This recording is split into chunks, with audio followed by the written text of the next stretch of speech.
Hi. So we're back and we made some progress on the Rebel kits. I think I found one reason why you don't see a lot of space shuttles at model contests or shows. It's because they're a real pain to paint. You got all that crazy tile patterns and black patterns and white. And I'm trying to do tile decals, which I did on the Baran, and now I'm working on here, and I did the one for the Dragon kit. So I'm working on some different decals for the Breville orbiters. But first you got to put some basic colors down, and let's take a look at how that's going to work. So here's Challenger, and this is kind of the part I hate, but it's all done. The masking, getting all this tape on here to mask the bottom edges. And like I say, we've looked at the decals, and we're going to try to use those Meteor production decals, but it does require some undercoats. So we've got the leading edges done, as you saw before, and everything else here is going to be black, or actually I'm going to use gunship gray. I'm going to hit it with one coat tonight. I get all this area here around the edges, these leading edges, little bits of the tail. I cut some zigzags on that elevon, which was typical for Challenger and Columbia. The tail areas, the whole back side, and the entire bottom. So we'll do this in little bits and pieces, but getting all this tape on here is a major pain, but it results in all sorts of magical results when you're done. So we'll see how that goes. So I got through 2 coats of gunship gray on all the black areas, except for some of the little fiddly details, which we're going to go ahead and just leave with the decals, because trying to match up the paint exactly where the decals go, I don't think was going to work too well. So we just got the basics, so let's take a look after 2 coats and taking all that masking off.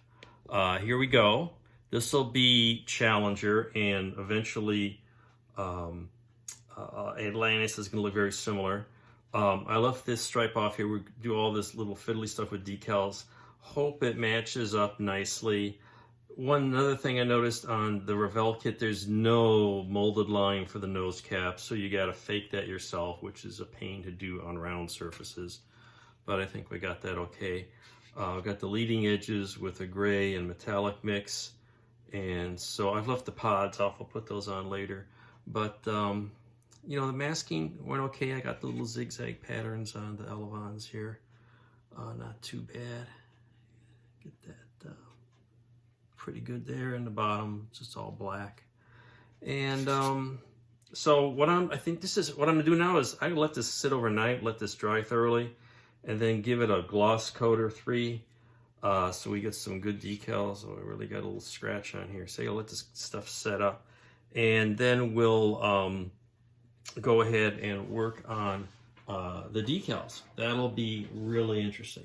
So meanwhile, while that's drying, I've got the other one, which is going to be Atlantis. Got the notch here in the tail, and it'll get a similar paint job, but I'm still doing a little touch up on some of the lines or the joints and things. Meanwhile, I have this interior scale drawing of STS-71 with a space lab and a docking module for my mirror setup.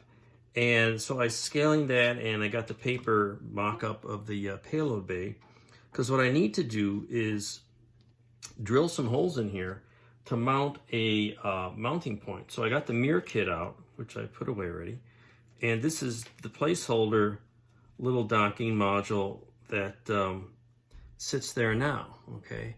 And this is all scratch built stuff. It looks like my little docking flaps are falling off. Must have bumped into something. So I need to repair that. But what it shows you is that it's a square aluminum tube. And that's what plugs into the mirror model, which means I'm going to need a similar size or telescoping size that'll fit, because that's going to go on there in that position. That's what that docks with.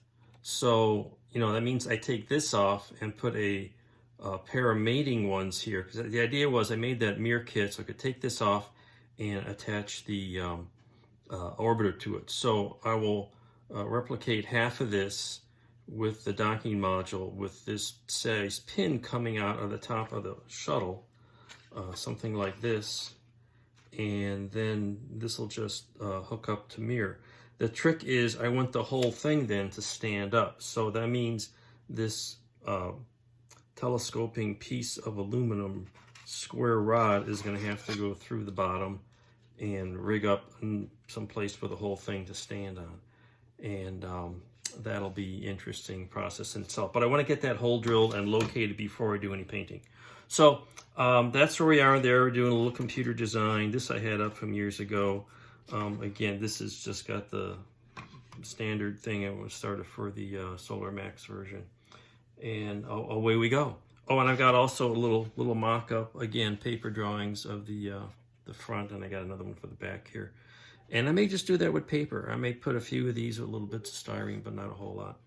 So anyway, coming along, slowly but surely, and stay tuned for more in a few days. Thanks very much, and a happy modeling out there.